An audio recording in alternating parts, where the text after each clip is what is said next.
ವಿದ್ಯಾರ್ಥಿಗಳೇ, ಹಿಂದಿನ ತರಗತಿಯಲ್ಲಿ ಪ್ಲೇಟೋನ ಶಿಕ್ಷಣದ ವಿಚಾರಗಳನ್ನು ನಿಮಗೆ ನಾನು ಪ್ರಸ್ತಾಪ ಮಾಡಿದ್ದೇನೆ. According to Plato, education is a process which opens your inward eye towards the light. ಬೆಳಕಿನ ಕಡೆಗೆ ಅಂತಶ್ಚಕ್ಷುವನ್ನ ತೆರೆದು ತೋರಿಸುವಂತಹ ಒಂದು ಪ್ರಕ್ರಿಯೆ ಶಿಕ್ಷಣ ಅಂತ ಪ್ಲೇಟೋ ಹೇಳಿದ್ದಾನೆ. ಕಡ್ಡಾಯ ಶಿಕ್ಷಣದ ನೀತಿಯನ್ನ, ಸಮಾನ ಶಿಕ್ಷಣದ ವಿಚಾರಗಳನ್ನ, ಸ್ತ್ರೀ ಶಿಕ್ಷಣದ ವಿಚಾರಗಳನ್ನ ಪ್ಲೇಟೋ ಪ್ರಸ್ತಾಪ ಮಾಡಿದ್ದಾನೆ. ಮತ್ತು ಅವನ ಆದರ್ಶ ರಾಜ್ಯದಲ್ಲಿ ಇರತಕ್ಕಂತಹ 3 ವರ್ಗಗಳ ಬಗ್ಗೆ ನಾನು ಹೇಳಿದ್ದೇನೆ. ಆಳುವ ವರ್ಗ, ಸೈನಿಕ ವರ್ಗ, ದುಡಿಯುವ ವರ್ಗ. ಈ 3 ವರ್ಗಗಳು ರೂಪುಗೊಳ್ಳಬೇಕಾದ್ರೆ ಶಿಕ್ಷಣದ ಮೂಲಕವೇ ನಾವು ರೂಪುಗೊಳ್ಳಬೇಕನ್ನೋದನ್ನ ನಾವು ಹೇಳಿದ್ದಾನೆ.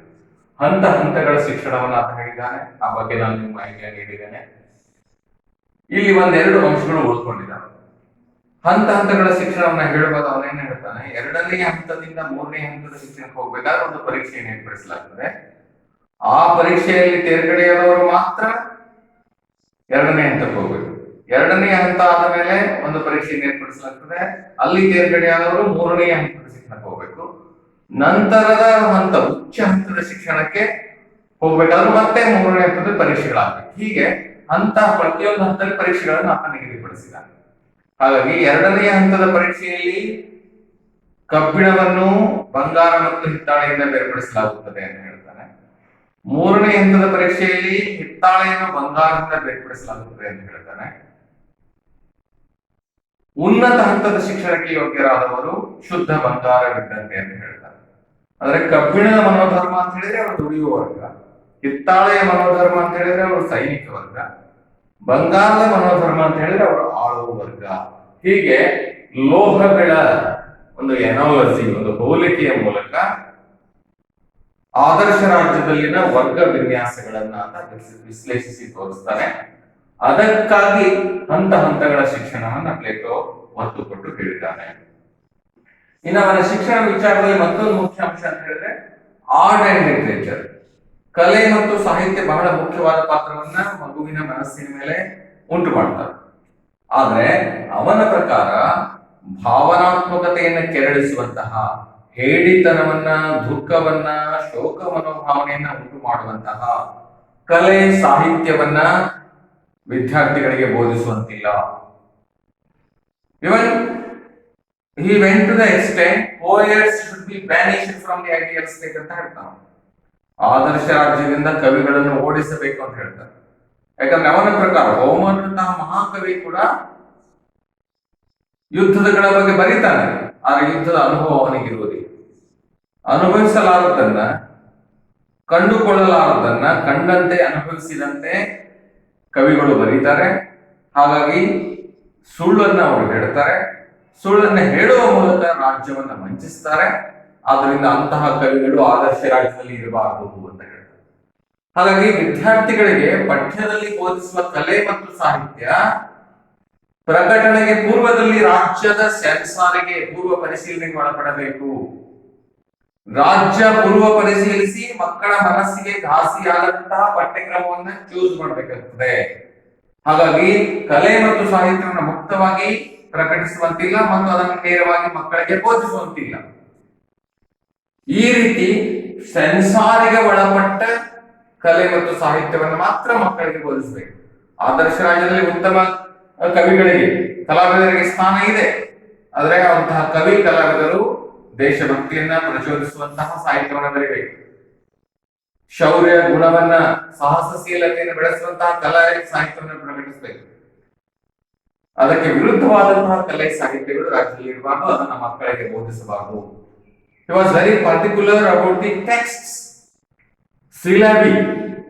ಮಕ್ಕಳಿಗೆ ಬೋಧಿಸುವ ಪಠ್ಯಕ್ರಮದ ಬಗ್ಗೆ ಕೂಡ ಅವನು ಬಹಳ ಕಟ್ಟುನಿಟ್ಟಾಗಿ ವಿಚಾರಗಳನ್ನು ಹೇಳಿದ. Ultimately, the final aim of the Plato's education is that of the create the philosopher king. ತತ್ವಜ್ಞಾನಿ ಅರಸ. ಪ್ಲೇಟೋನ ಪ್ರಕಾರ ರಾಜನು ತತ್ವಜ್ಞಾನಿಯಾಗಿರಬೇಕು ಅಥವಾ ತತ್ವಜ್ಞಾನಿಯೇ ರಾಜನಾಗಬೇಕು. ಅಂದಾಗ ಮಾತ್ರ ರಾಜ್ಯ ಆದರ್ಶವಾಗುತ್ತದೆ. ರಾಜ್ಯ ಬರೀ ರಾಜ್ಯವಾದರೆ ಸಾಕುವುದಿಲ್ಲ. It should be an ideal state.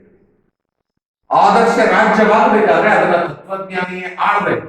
ತತ್ವಜ್ಞಾನಿ ನಿರ್ಮಾಣ ಆಗ್ಬೇಕಾದ್ರೆ ಈ ಶೈಕ್ಷಣಿಕ ವ್ಯವಸ್ಥೆ ಮೂಲಕ ಅವನು ನಿರ್ಮಾಣವಾಗ್ತಾನೆ.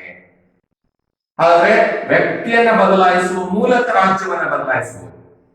ವ್ಯಕ್ತಿಯನ್ನ ಬದಲಾಯಿಸಬೇಕಾದ್ರೆ ಶಿಕ್ಷಣ ಬೇಕು. ಸೊ ಈ ದೃಷ್ಟಿಯಿಂದ ಪ್ಲೇಟೋನ ವಿಚಾರಗಳು ಬಹಳ ಮಹತ್ವವನ್ನ ಪಡೆದುಕೊಂಡಿದ್ದಾವೆ. ಹಾಗಾಗಿ ಪ್ಲೇಟೋನ ರಿಪಬ್ಲಿಕ್ ಗ್ರಂಥವನ್ನ ಓದಿದಂತಹ ರೂಸೋ ಹೇಳ್ತಾರೆ, it is the finest treatise on education. ಪ್ಲೇಟೋನ ರಿಪಬ್ಲಿಕ್ ಗ್ರಂಥವು ಶಿಕ್ಷಣದ ಮೇಲೆ ಬರೆಯಲಾದ ಸರ್ವಶ್ರೇಷ್ಠ ಗ್ರಂಥವಾಗಿದೆ ಎಂದು ರೂಸೋನಂತಹ ಮಹಾನ್ ಚಿಂತಕ ಅಭಿಪ್ರಾಯಪಟ್ಟಿದ್ದಾನೆ. ಇದು ಪ್ಲೇಟೋನ ಶಿಕ್ಷಣದ ವಿಚಾರಗಳ ಒಂದು ಹೆಗ್ಗಳಿಕೆ ಅಂತ ನಾವು ತಿಳಿಯುತ್ತೇವೆ. ಇನ್ನು ವಿಮರ್ಶಾತ್ಮಕ ಪರಿಶೀಲನೆ, ಆತನ ವಿಚಾರಗಳಲ್ಲಿ ಕೆಲವು ಕೊರತೆಗಳಿದ್ದಾವೆ.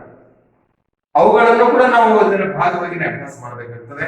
ಆ ಕುರಿತು ಇವತ್ತು ನಾನು ನಿಮಗೆ ಮಾಹಿತಿಯನ್ನು ನೀಡಲಿಕ್ಕೆ ಬಯಸ್ತೇನೆ. It's having long duration. ಪ್ಲೇಟೋನ ಶಿಕ್ಷಣ ವ್ಯವಸ್ಥೆ ಒಂದು ಕೊರತೆ ಏನು ಅಂತ ಹೇಳಿದ್ರೆ ದೀರ್ಘ ಕಾಲಾವಧಿ. ಅವನೇ ಹೇಳಿದಾನೆ, ತಾಯಿಯ ಗರ್ಭದಲ್ಲಿದ್ದಾಗಲೇ ಮಗುವಿನ ಕಲಿಕೆ ಪ್ರಾರಂಭವಾಗ್ತದೆ. It's a continuous process. ಹಂತ ಹಂತಗಳ ಶಿಕ್ಷಣವನ್ನು ಕೊಡ್ತಾನೆ. ಆದ್ರೆ ಆಯಾ ಒಂದೊಂದು ಹಂತದಲ್ಲಿ ಅನುತ್ತೀರ್ಣರಾಗುವವರನ್ನ ಬೇರೆ ಬೇರೆ ವರ್ಗಗಳಿಗೆ ಸೇರಿಸ್ತಾ ಹೋಗ್ತಾನೆ. ಶಿಕ್ಷಣ ಅನ್ನೋದು ಸುದೀರ್ಘ ಕಾಲಾವಧಿಯದಾಗಿದೆ. ಹಾಗಾಗಿ ಇಷ್ಟು ಸುದೀರ್ಘ ಅವಧಿಯ ಶಿಕ್ಷಣವನ್ನ ಪಡೆದುಕೊಳ್ಳಲಿಕ್ಕೆ ಎಲ್ಲರಿಗೂ ಸಾಧ್ಯ ಆಗುವುದಿಲ್ಲ. ಶಿಕ್ಷಣವನ್ನು ಎಲ್ಲರಿಗೂ ಅವನು ಮುಕ್ತಗೊಳಿಸಿದ್ರು ಕೂಡ ಎಲ್ಲರೂ ಆ ರೀತಿಯ ತಾಧ್ಯಾತ್ಮತೆ ಧಾರಣ ಸಾಮರ್ಥ್ಯವನ್ನು ಹೊಂದಿರಲಿಕ್ಕೆ ಸಾಧ್ಯ ಇಲ್ಲ. Again it become the privilege of the few peoples. Though he advocate education for one and all, because of its long duration, it cannot be materialized into reality. ಹಾಗಾಗಿ ಶಿಕ್ಷಣದ ಅವಧಿಯನ್ನ ಸುದೀರ್ಘಗೊಳಿಸಿರುವುದು ಪ್ಲೇಟೋನ ಶಿಕ್ಷಣ ವಿಚಾರಗಳ ಒಂದು ಕೊರತೆಯಾಗಿದೆ. Then no professional education.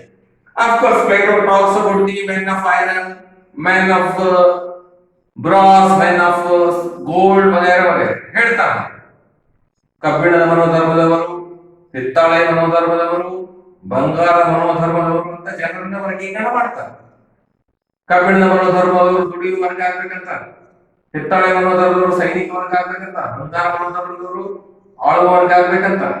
ಆದ್ರೆ ದುಡಿಯುವ ವರ್ಗಗಳು ಏನು artisans ಇದ್ದಾರೆ, ಕುಶಲಕರ್ಮಿಗಳಿದ್ದಾರೆ, ಅವರಿಗೆ ಬೇಕಾದ ತರಬೇತಿ, ಪರಿಣಿತಿ, ಶಿಕ್ಷಣ ಇದನ್ನ ಅವನು ವಿವರಿಸೋದಿಲ್ಲ. ಹಾಗಾಗಿ ಅವನ ಶಿಕ್ಷಣದ ಸ್ಕೀಮ್ ಏನಿದೆ ರಾಜ್ಯಕ್ಕೆ ಬೇಕಾದ ವರ್ಗಗಳನ್ನು ನಿರ್ಮಾಣ ಮಾಡುತ್ತದೆ. ಆದರೂ ವಿಶೇಷವಾಗಿ ದುಡಿಯುವ ವರ್ಗದ ಪರಿಣಿತಿ, ಉತ್ಪಾದಕತೆ ಹೆಚ್ಚಿಸುವ, ಕೌಶಲ್ಯ ಹೆಚ್ಚಿಸುವಂತಹ ವೃತ್ತಿಪರ ಶಿಕ್ಷಣದ ಕುರಿತು ಅವನು ಪ್ರಸ್ತಾಪ ಮಾಡಿಲ್ಲ. ಇದು ಕೂಡ ಒಂದು ಆತನ ಶಿಕ್ಷಣ ಯೋಜನೆಯಲ್ಲಿನ ಒಂದು ಕೊರತೆ, ಒಂದು ಡಿಫೆಕ್ಟ್ ಅಂತ ಹೇಳ್ಬೋದು. Next, there is no scope for the freedom of choice. I have already illustrated that he was very reluctant while he is prescribing the syllabus. ಏನನ್ನ ಓದಬೇಕು ಮಗು ಅನ್ನೋದನ್ನ ಅಥವಾ ಏನನ್ನ ವಿದ್ಯಾರ್ಥಿ ಕಲಿಬೇಕು ಅನ್ನೋದನ್ನ ರಾಜ್ಯ ನಿರ್ಧರಿಸ್ತದೆ. ರಾಜ್ಯಕ್ಕೆ ಬೇಕಾದುದನ್ನೇ ಅಭ್ಯರ್ಥಿ ಅಥವಾ ವಿದ್ಯಾರ್ಥಿ ಕಲಿಬೇಕಾಗ್ತದೆ. ಹಾಗಾಗಿ ಅವನು ಕಲೆ ಮತ್ತು ಸಾಹಿತ್ಯದ ಬಗ್ಗೆ ಹೇಳುವಾಗ ಹೇಳ್ತಾನೆ, ರಾಜ್ಯ ನಿಗದಿಪಡಿಸಿದ ಕಲೆ ಸಾಹಿತ್ಯವನ್ನು ಮಾತ್ರ ನೀವು ಓದಬೇಕು. ಅಂದ್ರೆ ಸ್ವತಂತ್ರ ಚಿಂತನೆ, ಆಲೋಚನೆ ಬೆಳೆಯಲಿಕ್ಕೆ ವ್ಯಕ್ತಿಗೆ ಇಲ್ಲಿ ಅವಕಾಶ ಆಗೋದಿಲ್ಲ. ಯಾಕಂದ್ರೆ ಪಠ್ಯವನ್ನ ಆಯ್ದುಕೊಳ್ಳುವ ಅಥವಾ ತಾನು ಏನನ್ನ ಓದಬೇಕಂತ ನಿರ್ಧರಿಸಿಕೊಳ್ಳುವ ಸ್ವಾತಂತ್ರ್ಯವೇ ಅಲ್ಲಿ ವಿದ್ಯಾರ್ಥಿಗೆ ಇರುವುದಿಲ್ಲ. ಹಾಗಾಗಿ ಇದು ಕೂಡ ಒಂದು ದೊಡ್ಡ ಕೊರತೆಯಾಗಿ ನಮಗೆ ಪ್ಲೇಟೋನ ವಿಚಾರಗಳಲ್ಲಿ ಕಂಡುಬರುತ್ತದೆ. Next, stress on philosophy. ಎರಡನೇ ಹಂತದ ನಂತರದ ಶಿಕ್ಷಣ ಸಂಪೂರ್ಣ ತತ್ವಶಾಸ್ತ್ರಕ್ಕೆ ಹೆಚ್ಚು ಮಹತ್ವವನ್ನು ಕೊಡುತ್ತದೆ. ಲಾಜಿಕ್, ಫಿಲಾಸಫಿ, ಮ್ಯಾಥಮೆಟಿಕ್ಸ್, ಖಗೋಳ ವಿಜ್ಞಾನ, ಈ ಎಲ್ಲ ಒಂದು ಫಿಸಿಕಲ್ ಸೈನ್ಸಸ್ ಬಗ್ಗೆ ಅಥವಾ ದಾರ್ಶನಿಕ ವಿಚಾರಗಳ ಬಗ್ಗೆ, ತತ್ವಶಾಸ್ತ್ರೀಯ ವಿಚಾರಗಳ ಬಗ್ಗೆ ಹೆಚ್ಚು ಒತ್ತನ್ನ, ಓವರ್ ಸ್ಟ್ರೆಸ್ ಅನ್ನು ಅವನು ಕೊಡ್ತಾನೆ. ಹಾಗಾಗಿ ಇದು ಒಂಥರ ಭಾರವಾದ, ಕಲಿಕೆಯನ್ನು ಸುಗಮಗೊಳಿಸಲಾಗದ, ಕಲಿಕೆಯಲ್ಲಿನ ಸ್ವಾಭಾವಿಕ ಸ್ವಾರಸ್ಯವನ್ನ ಇಲ್ಲವಾಗಿಸುವಂತಹ ಒಂದು ಪಠ್ಯಕ್ರಮವಾಗಿ ನಮಗೆ ಕಂಡು ಬರ್ತದೆ. ಹಾಗಾಗಿ ತತ್ವಶಾಸ್ತ್ರಕ್ಕೆ ಮಿತಿಮೀರಿದ, ಅತಿಯಾದ ಒತ್ತನ್ನ ಪ್ಲೇಟೋ ನೀಡಿದ್ದಾನೆ ಅವನ ಶಿಕ್ಷಣದಲ್ಲಿ. ಇದು ಕೂಡ ಒಂದು ಕೊರತೆ ಅಂತ ಹೇಳಲಾಗಿದೆ. Next, There is no space for legal or constitutional education. In this regard, I would like to appreciate Aristotle. Aristotle ಹೇಳ್ತಾನೆ, ಇವನು ಪ್ಲೇಟೋನ ಶಿಷ್ಯ, ಅವನೇ ಹೇಳ್ತಾನೆ ಪ್ರತಿಯೊಬ್ಬ ವ್ಯಕ್ತಿ, ರಾಜ್ಯದ ಪ್ರತಿಯೊಬ್ಬ ವ್ಯಕ್ತಿಗೆ ರಾಜ್ಯದ ಸಂವಿಧಾನದ ಕುರಿತು ಪ್ರಶಿಕ್ಷಣವನ್ನು ನೀಡಬೇಕು ಅಂತ ಹೇಳ್ತಾರೆ. ನಾವು ಈಗ ಮಾತಾಡ್ತಾ ಇದ್ದೇವೆ ಸಂವಿಧಾನದ ಬಗ್ಗೆ ಅರಿವು ಮೂಡಿಸಬೇಕು, ತಿಳುವಳಿಕೆ ಮೂಡಿಸಬೇಕು, ಶಿಕ್ಷಣ ನೀಡಬೇಕು ಅಂತ ನಮ್ಮ ಸರ್ಕಾರಗಳು ಇತ್ತೀಚೆಗೆ ತಾನೇ ಒಂದು ತೀರ್ಮಾನಗಳನ್ನು ತೆಗೆದುಕೊಂಡಿದ್ದಾರೆ, ಆ ದಿಶೆಯಲ್ಲಿ ಕೆಲಸವನ್ನು ಮಾಡ್ತಾ ಇದ್ದಾರೆ. ಆದ್ರೆ ಅರಿಸ್ಟಾಟಲ್ ಆ ಕಾಲದಲ್ಲಿ ಹೇಳಿದ್ರು, we must educate our citizens regarding our constitution. ಸಂವಿಧಾನದ ತಿಳುವಳಿಕೆ ಜನರಿಗೆ ಇರುವ ಹಾಗೆ ನೋಡ್ಕೊಳ್ಬೇಕು, ಕಾನೂನಿನ ತಿಳುವಳಿಕೆ ಜನರಿಗೆ ಇರುವ ಹಾಗೆ ನೋಡ್ಕೊಳ್ಬೇಕು. ಆದ್ರೆ ಪ್ಲೇಟೋನ ಶೈಕ್ಷಣಿಕ ವ್ಯವಸ್ಥೆಯಲ್ಲಿ ಕಾನೂನು ಮತ್ತು ಸಂವಿಧಾನದ ಕುರಿತಾದ ಪ್ರಶಿಕ್ಷಣದ ಬಗ್ಗೆ ಯಾವ ವಿಚಾರಗಳು ಪ್ರಸ್ತಾಪವಾಗಿಲ್ಲ. ಪ್ಲೇಟೋ ಓಪನ್ ಆಗಿ ಹೇಳ್ತಾರೆ, law is useless when people's conduct is very sound. ಜನರು ಶೀಲ, ಸದ್ಗುಣ, ಸನ್ನಡತೆಯಿಂದ ಹೊಂದಿದ್ದರೆ ಕಾನೂನು ನಿಷ್ಪ್ರಯೋಜಕ.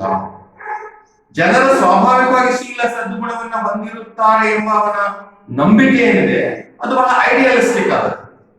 ನಾವೆಷ್ಟೇ ಸರಳ ಸಜ್ಜನರಾದ್ರೂ ಕೂಡ ಕಾನೂನಿನ ಭಯ, ಶಿಕ್ಷೆಯ ಭಯ ಇದ್ದಾಗ ಮಾತ್ರ ನಾವು we are following the do's and do nots. After law is prescribing the do's and do nots. ಹಾಗಾಗಿ ಕಾನೂನಿನ ಪ್ರಜ್ಞೆ, ತಿಳುವಳಿಕೆ, ಸಂವಿಧಾನದ ತಿಳುವಳಿಕೆ, ಶಿಕ್ಷಣ ಬೇಕು ಅಂತ ಅರಿಸ್ಟಾಟಲ್ ಹೇಳಿದ್ರೆ ಪ್ಲೇಟೋ ಆ ಕುರಿತು ಯಾವ ಪ್ರಸ್ತಾಪವನ್ನು ಮಾಡಿಲ್ಲ. ಇದು ಅವನ ಶಿಕ್ಷಣ ವ್ಯವಸ್ಥೆಯಲ್ಲಿನ ಒಂದು ಕೊರತೆಯಾಗಿದೆ. ಸೊ ಹೀಗೆ ಪ್ಲೇಟೋನ ಶಿಕ್ಷಣ ವಿಚಾರ ಸಾಕಷ್ಟು ಮೌಲಿಕ ಸಂಗತಿಗಳಿದ್ದಾರೆ. ಶಿಕ್ಷಣದ ಮೇಲೆ ಬರೆಯಲಾದ ಸರ್ವಶ್ರೇಷ್ಠ ಗ್ರಂಥವೆಂದು ಆತನ ರಿಪಬ್ಲಿಕ್ ಕೃತಿಯನ್ನ ರೂಸೋಂತಹ ಮಹಾಚಿಂತಕ ಬಣ್ಣಿಸಿದ್ದಾನೆ. ಈ ಎಲ್ಲ ಕೊರತೆಗಳ ನಡುವೆ ಆತನ ರಿಪಬ್ಲಿಕ್ ಗ್ರಂಥ, ಶಿಕ್ಷಣದ ಕುರಿತಾದ ಅವನ ವಿಚಾರಗಳು ಇಂದಿಗೂ ಮೌಲಿಕವಾಗಿವೆ ಎಂಬ ಮಾತನ್ನ ಹೇಳ್ತಾ ಇಲ್ಲಿಗೆ ಈ ಮೊದಲನೇ ಟಾಪಿಕ್ ಅನ್ನು ನಾನು ಮುಕ್ತಾಯಗೊಳಿಸ್ತೇನೆ. ಮುಂದಿನ ಒಂದು ತರಗತಿಯಲ್ಲಿ ಆದರ್ಶ ರಾಜ್ಯದ ಕುರಿತ ಅವನ ವಿಚಾರಗಳನ್ನು ನಿಮಗೆ ಹೇಳಲಿದ್ದೇನೆ. ಧನ್ಯವಾದಗಳು.